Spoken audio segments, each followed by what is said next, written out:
नमस्कार दोस्तों, स्वागत है आपका एक बार फिर से आपके अपने YouTube चैनल कंपटीशन प्रिपरेशन पे। आई होप आप सारे बहुत अच्छे होंगे और आपकी एसएससी सीजीएल 2020 टीयर 1 की परीक्षा अच्छी गई होगी।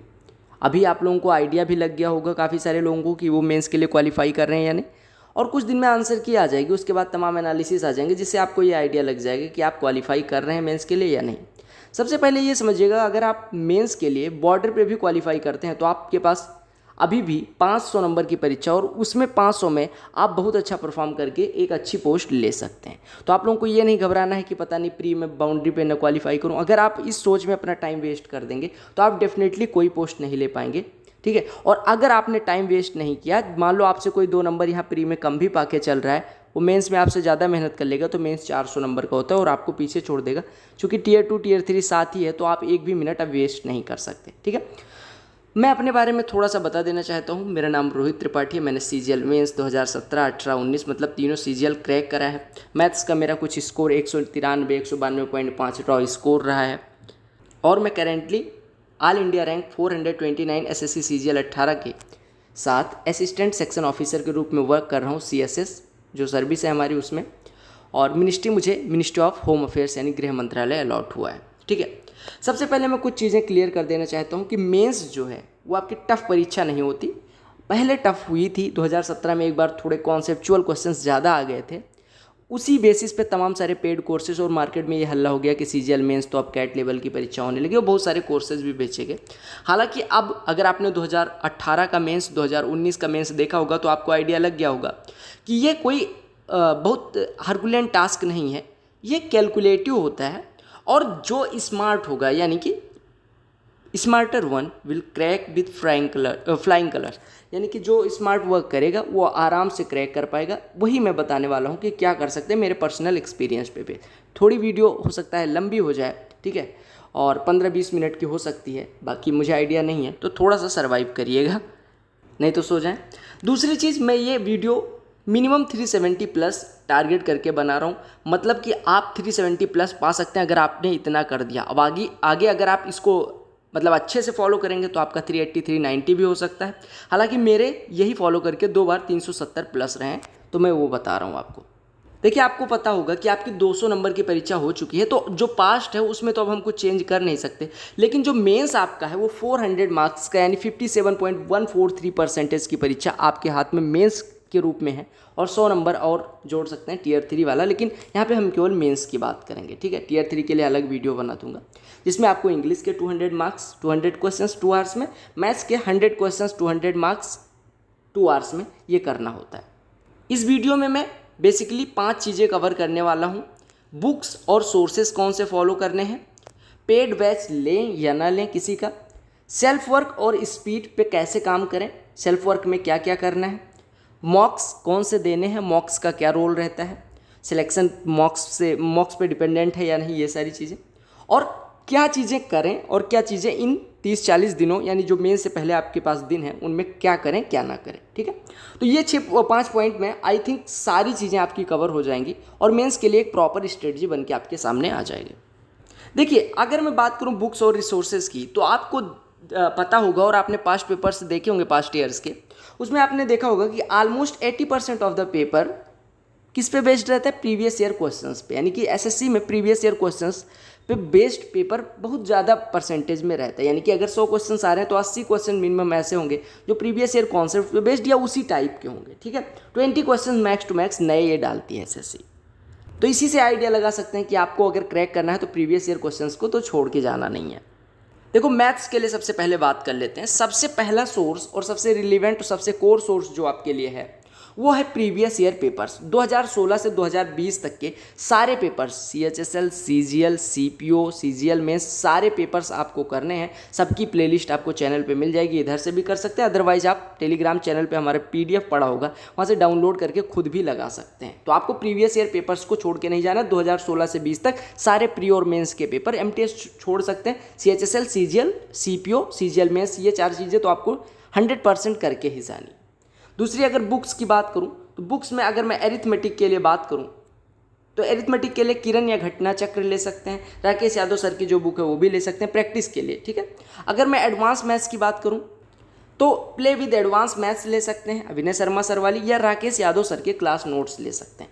ये मैं आपको कुछ ऑप्शंस दे रहा हूँ, बाकी आपके पास जो बुक है वो भी बेटर है। मैं ये नहीं कह रहा अभी इस टाइम पे आप कोई बुक ले लो, लेकिन ये बुक्स कुछ अच्छी बुक्स में आती है, इस वजह से मैंने सजेस्ट करा। बाकी मैं ये भी कह सकता था कि क्वांटम कैट ले लो, ठीक है, या फिर सर्वेश वर्मा सर की, अरुण शर्मा सर की बुक ले लो कैट के लिए। तो ये कोई ज़रूरत नहीं है। अब जो आपका मेंस आ रहा है वो कैलकुलेटिव आ रहा है, तो आपको बहुत ज़्यादा सोर्सेज नहीं, एक सोर्स को कई बार और अच्छे से क्वेश्चंस को प्रैक्टिस करना है, वो चीज़ आपका सिलेक्शन करवाएगी। अगर आपको लगता है बहुत सारे क्वेश्चंस लगाने से, बहुत सारी टाइप के क्वेश्चंस प्रैक्टिस करने से, या आपको अगर लगता है कि कैट के क्वेश्चन प्रैक्टिस कर लेने से सिलेक्शन हो जाएगा, तो ये चीज़ें बस आपका कॉन्सेप्ट बिल्डिंग करेंगी, लेकिन आपका सिलेक्शन नहीं दिला पाएंगे, आप टीचर जरूर बन जाएंगे। सेम चीज़ इंग्लिश के लिए अगर मैं बात करूँ तो इंग्लिश में आपने देखा होगा कि बहुत ज़्यादा ओकैब जो होता है ऑलमोस्ट 90 to 95% प्रीवियस ईयर पे बेस्ड रहता है, ठीक है। तो आपको प्रीवियस ईयर 2016 से 20 सारे पेपर्स एटलीस्ट कर डालने हैं। एमबी पब्लिकेशन की बुक आती है इस पर, इससे आप कर सकते हैं। अदरवाइज बहुत सारी बुक्स है, प्रीवियस ईयर पेपर्स आप लेके प्री मेंस वैसे भी कर सकते हैं, ठीक है। किरण की भी बुक आती है, तो एमबी पब्लिकेशन मैंने ली थी, आप ले सकते हैं, ये बुक अच्छी बुक होती है। इसमें कई सारे आंसर्स कई जगह गलत होते हैं, तो आप गूगल कर लीजिएगा जहाँ पे आपको ऐसा लगे।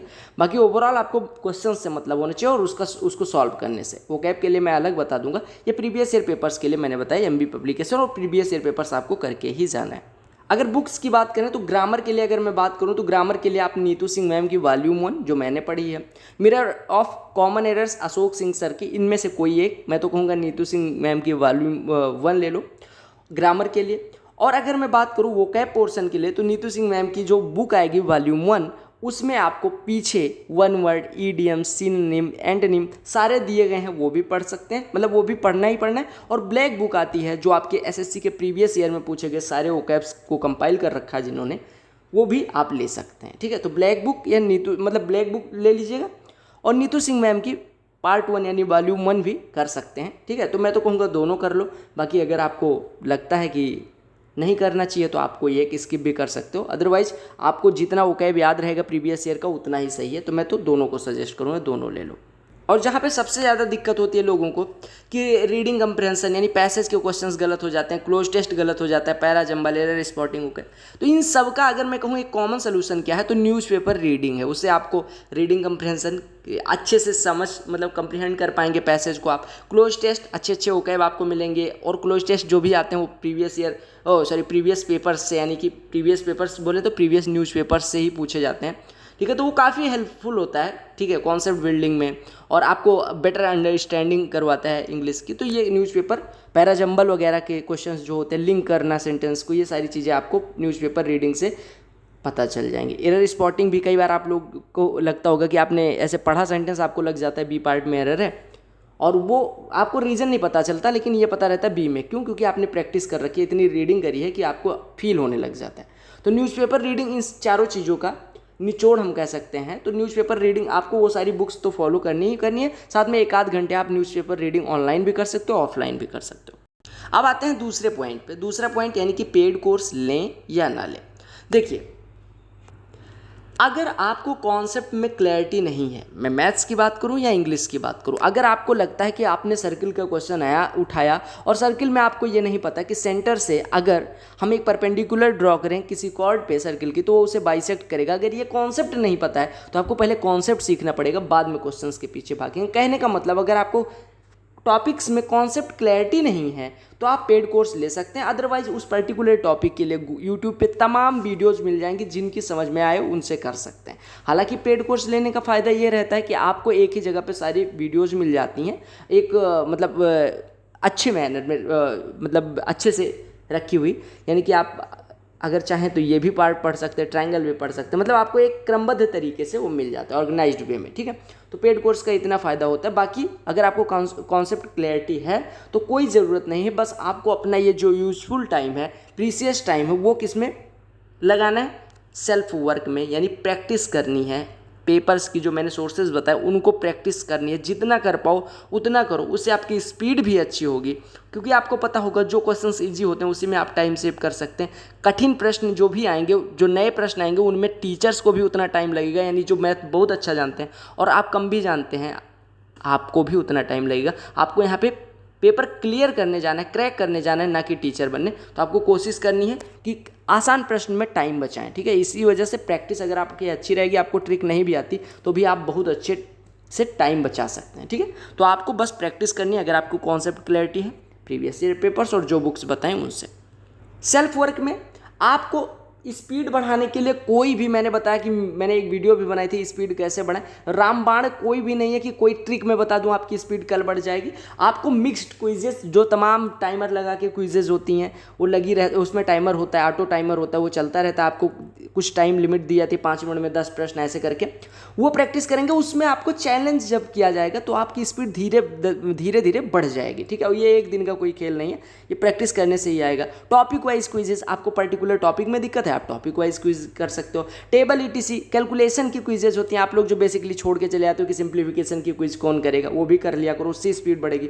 आपको टाइम सेव करने में केवल ट्रिक्स नहीं, अगर आपके फार्मूले आपके फिंगर्स पे हैं, यानी आपको एकदम रटे हुए हैं, तो भी टाइम सेव हो जाता है। क्योंकि आपको प्रैक्टिस अगर अच्छी रहती है तो आपको ये सोचने में टाइम नहीं जाता कि भैया कौन सा फार्मूला इसमें लगाऊं, कौन सा फार्मूले से ये ज़्यादा आसान हो जाएगा, बेसिक यूज करूं या ट्रिक यूज करूं। तो ये सारी चीज़ें आपको, ये सारी चीज़ जो टाइम इसमें किल होता है वो हम कभी कंसीडर ही नहीं कर पाते, और एक्चुअल टाइम किलिंग यहीं पे होती है, ठीक है। तो आपको ये होना चाहिए, प्रैक्टिस अगर अच्छे से करोगे तो आपको ये नहीं सोचना रहेगा कौन सा इस टाइप के क्वेश्चन में कौन सी ट्रिक लगेगी, या इस टाइप के क्वेश्चन में ये वाली मेथड से जाऊँ या उस वाली मेथड से, ठीक है। तो ये सारी चीज़ें आपको प्रैक्टिस से आएंगी। तो मैं कहूँगा ओवरऑल आपकी प्रैक्टिस जो होगी वही स्पीड भी बढ़ाएगी। प्रैक्टिस किसकी करनी, क्विजेस कर सकते हो आप, टाइमर लगा के प्रीवियस ईयर पेपर सॉल्व कर सकते हो। जो जहां पे आपको 2 घंटे का मेंस का पेपर प्रीवियस ईयर दिख रहा है, उसको आप कोशिश करो 1 घंटे 30 मिनट में करने की। मान लो 30 मिनट आपका वहाँ एग्जाम में सिस्टम खराब हो जाता है, मैं मान लेता हूँ, तो उससे आपको एक दिमाग पे जब चैलेंज पड़ेगा कि भैया 1.5 ही घंटे में करना है, तो आपका दिमाग खुद ब खुद तेज रिस्पॉन्ड करने लग जाएगा, अदरवाइज थुल की तरह बैठे रहोगे।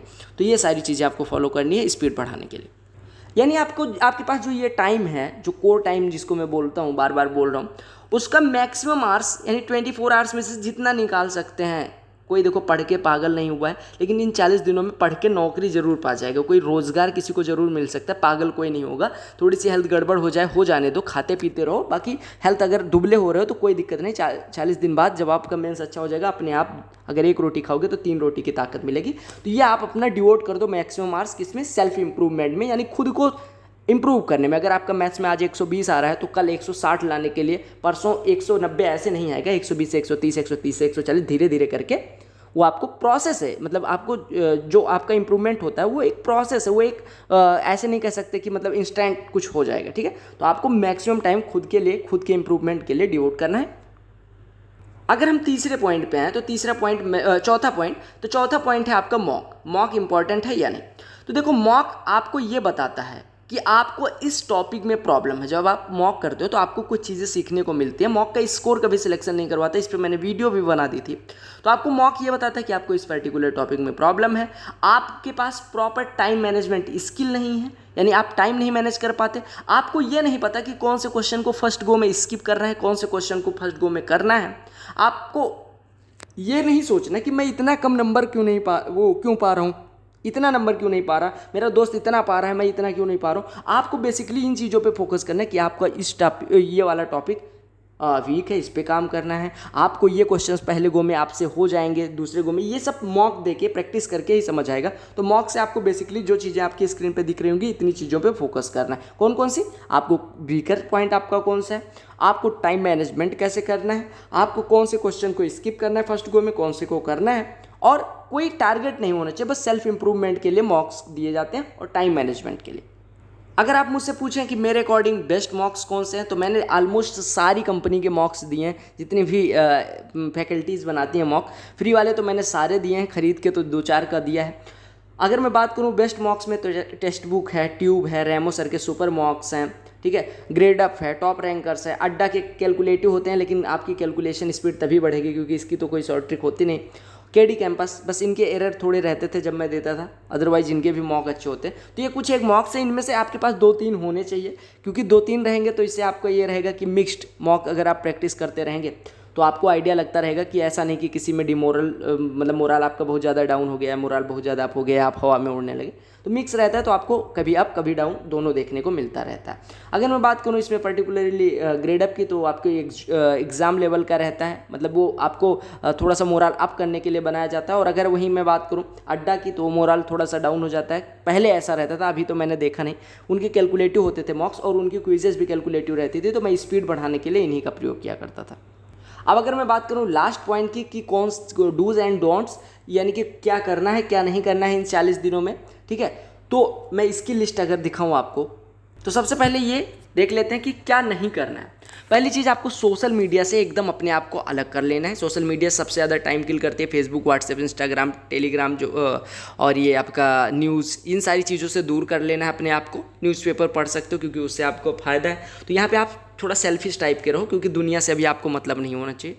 गॉसिप में हम बहुत ज़्यादा टाइम किल कर देते हैं, फर्जी बहस करने में, दोस्तों के साथ टाइम पास करने में। ये सब काम बाद में भी हो जाएगा, ठीक है। और ये टाइम पास कोई रिवीजन थोड़ी है जो किया ही जाए। आपने कोटा फैक्ट्री का एक डायलॉग सुना ही होगा कि दोस्ती कोई रिवीजन थोड़ी है जो की ही जाए। तो अभी 40 दिन वही कॉन्सेप्ट फॉलो करो, है ना। डिस्कशन में फर्जी आप डिस्कशन में कि ये नहीं वो नहीं ये नहीं, मतलब ये चीज़ नहीं सही है वो नहीं सही है, जिसको जो सही लगता है उसको करने दो। आप कोई यहाँ पे उनके पेरेंट्स नहीं हो कि आप बताओगे या आपको कोई बताएगा। और हार्ड क्वेश्चंस आपको मेंस के नाम पे मिलेंगे। मुझे तो बहुत सारे मिलते थे, लोग भेज देते थे कि ये मेंस के लेवल का क्वेश्चन है, आप करके भेजो। और हम लोग ईगो पे लेके वही क्वेश्चन करते रहते थे। ये सब क्वेश्चन से बचना है आपको, ठीक है, क्योंकि कोई ज़रूरत नहीं कि एक क्वेश्चन आपसे नहीं हुआ तो आप मेंस में अच्छा परफॉर्म नहीं करोगे। फिर वही लोग अगर आपसे नहीं हुआ तो आपको कहेंगे कि आपसे मेंस कैसे निकले, वो आप उस ओवर थिंकिंग में टाइम किल कर दोगे। तो इन चार पांच चीज़ों से दूर रहना। आपको सेल फ़ोन में हम कई बार, मैं तो अपनी बात करूं तो सेल फ़ोन में उठाता हूं फ़ोन तो काफ़ी टाइम वेस्ट कर देता हूं। तो ये सारी रील्स वगैरह जो भी होती हैं, इंस्टाग्राम पे वीडियोज़ होते हैं, तमाम सारे यूट्यूब पे शॉर्ट्स वीडियो, इनमें टाइम नहीं किल करना है। हाँ, मनोरंजन करते रहिएगा, ऐसा भी नहीं है कि बिल्कुल एकदम दुनिया से एकदम अलग ही हो जाओ, लेकिन थोड़ा सा मनोरंजन के लिए बस, ये नहीं कि 8 घंटे उठा के रहे। और मैं तो कहूँगा ना ही करो तो बेटर रहेगा। बाकी स्कोर कंपैरिजन, हम अब कंपेयर करने लग जाते हैं कि हमारे दोस्त का इतना आ रहा है, मेरा क्यों नहीं। अरे हो सकता है उसकी इंग्लिश में 120 आ रहे हो, मैथ्स में 190 आ रहे हैं, और आपके 160 दोनों में आ रहे हैं। तो ये भी तो हो सकता है। बस आपको ये करना है कि आपको किसी से कुछ इसे कंपेयर नहीं करना है, खुद को, आपको खुद को इम्प्रूव करना है, दैट्स ऑल, ठीक है। बाकी बाद में जब आपका इंप्रूवमेंट हो जाएगा उसके बाद कंपेयर करना। फिर तुक्के नहीं लगाने, तुक्कों से दूर रहो। लॉजिकल गेसिंग आपको करनी है, लेकिन तुक्के नहीं लगाने। और निगेटिव लोगों से दूर रहो। निगेटिव लोग वो कि जो आपको बताएं कि बाउंड्री लाइन पे आप क्लियर कर रहे हो कट ऑफ, तो आपसे ये नहीं होगा वो नहीं होगा, और तमाम तरह की निगेटिव बातें जो करते हैं उनसे दूर रहो, ठीक है। अगर मैं बात करूं क्या करना है आपको, तो आपको बस रिवीजन पे फोकस करना है, क्योंकि जो भी चीज़ आप पढ़ोगे अगर रिवीजन नहीं करोगे तो उसके पढ़ने का कोई मतलब नहीं है। मॉक की एनालिसिस प्रॉपर करनी चाहिए, क्योंकि मॉक एनालिसिस करोगे उसका एक डायरी टाइप का बनाते रहना, जिसमें आपको स्कोर इंप्रूवमेंट लिखते रहिए। कौन सा टॉपिक वीक है, इस हफ्ते क्या पढ़ना है, अगले हफ्ते कौन सा मॉक देना है, मतलब इस हफ्ते किस टॉपिक पर मेहनत करके फिर अगले हफ्ते मॉक देना है। ये सारी चीज़ें आप लिखते रहिएगा। या मॉक एनालिसिस करने के बाद कि आपको इस टॉपिक की मेहनत करना है, ये चीज़ें इस मॉक में आपने गलती करी हुई, ये चीज़ें आगे नहीं करनी, सिली मिस्टेक्स हो रही हैं, ये नहीं करना है, टेबल की वजह से आपकी गलती हुई, या इंग्लिश में आपको वोकैब सेक्शन में आपने तुक्का मारा, आपने सीनो की जगह पे एंटो मार्क कर दिया। ये सारी चीज़ें बेसिकली आपको मॉक एनालिसिस से पता चलेंगे। दूसरी चीज़, ऑप्शन एलिमिनेशन से मैथ्स के क्वेश्चंस होते हैं। आपको सिनोनिम एंटोनिम भी कई बार हो जाता है कि आपसे पूछा कि सिनोनिम कौन सा होगा, और ऑप्शन में 3 एंटोनिम दे रखे हैं, तो तीनों को आपने देखा कि एक अर्थ दे रहे हैं, चौथा नहीं दे रहा है, तो ऐसे इस एलिमिनेशन से भी कर सकते हैं। ऐसे मैथ्स में जैसे मान लो कि आपसे वॉल्यूम कहीं पूछा गया है, अब आपका वॉल्यूम पूछा गया स्फीयर का, तो आपको होता है पाई आता है वॉल्यूम में, तो पाई की वैल्यू आप देखिए रेडियस में 1/11 टाइप का कुछ तो नहीं है, मतलब डिवाइडेड बाई 11 के टाइप का कुछ तो नहीं, आपने देखा नहीं है, तो आपको पता चल जाएगा पाई की वैल्यू 22/7 होती है, यानी 11 से कटेंगे। ऑप्शन जो भी होगा वो 11 से कटना चाहिए। हालांकि ऐसे क्वेश्चन बहुत कम अब आते हैं, एसएससी भी चालाक हो गई, लेकिन ऑप्शन एलिमिनेशन से आप कर सकते हैं या ऑप्शन का सहारा ले सकते हैं, ठीक है। बाकी आप डिविजिबिलिटी से कर सकते हैं, डिविजिबिलिटी या यूनिट डिजिट से क्वेश्चंस कर सकते हैं, कि जैसे अब कहीं आ गया 42 गुणे 48 गुणे 36, तो आपको पता है कि यूनिट डिजिट 6 ही होगा, क्योंकि 2 8 16 6 96, यूनिट डिजिट 6, ऑप्शन में एक ही 6 दिख रहा है, तो आपको खट से मार्क कर देना बिना गुणा के। बाकी वर्क ऑन वीकर पॉइंट्स ये मैंने बता ही दिया। सीरियस एंड पॉजिटिव ग्रुप्स में आपको रहना है, यानी आपका जो सर्कल होना चाहिए वो सीरियस होना चाहिए, यानी इस समय जो मेंस की तैयारी कर रहे हैं वही लोग होने चाहिए। दूसरी चीज़ पॉजिटिव ग्रुप्स होना चाहिए, यानी कि पॉजिटिव लोग हों जो आपको मतलब मोरल अप करें, डाउन करने वाले ना हो, क्योंकि डाउन करने वाले अगर आज हैं तो कल मतलब वो समझ लो कि दुश्मन है आपके, उनसे दूर ही रहो। बाकी प्रीवियस ईयर रटा होना चाहिए। मैं 1000 बार बोल चुका हूँ, पीछे भी आज भी बोल रहा हूँ कि प्रीवियस ईयर रटा होना चाहिए। मेरी जितनी प्लेलिस्ट है ऑलमोस्ट आपकी सारी कवर होनी चाहिए। मैं अपना प्रमोशन नहीं कर रहा, आप देख लीजिएगा कि इन प्लेलिस्ट को जिसने किया होगा उन प्लेलिस्ट के कमेंट सेक्शन में जाइएगा, आपको दिख जाएंगे बहुत सारे मेंस में अच्छा परफॉर्म करने वाले, प्री में 50 आउट ऑफ 50, 47.50 ऐसा लाने वाले लड़के दिख जाएंगे। तो ये सारी प्लेलिस्ट आपकी कवर होनी चाहिए, आप खुद से भी कर सकते हो, ठीक है। बाकी मुझे जितनी चीज़ें इंपॉर्टेंट लगी मैंने ऑलमोस्ट सारी कवर कर दी हैं। उसके बाद आपको मैं एक ही चीज़ बोलूँगा, गुड लक, आप लोग बहुत अच्छा परफॉर्म करोगे, बस इन चीज़ों पे फोकस किए रहना। बाकी प्लेलिस्ट चेक करते रहिएगा। CHSL के सारे पेपर सॉल्व करवा दिए जाएंगे, जो अभी एग्जाम हुआ था टॉपिक वाइज भी करवा दूंगा। CGL प्री के आंसर के आने के बाद मेन से पहले वो भी करवा दूंगा, ठीक है। बाकी मेंस के देख लीजिएगा वीडियोज़, ठीक है। बाकी Tier 3 के लिए वीडियो चाहिए या ना चाहिए आप कमेंट सेक्शन में ज़रूर बताएं। Good luck, love you.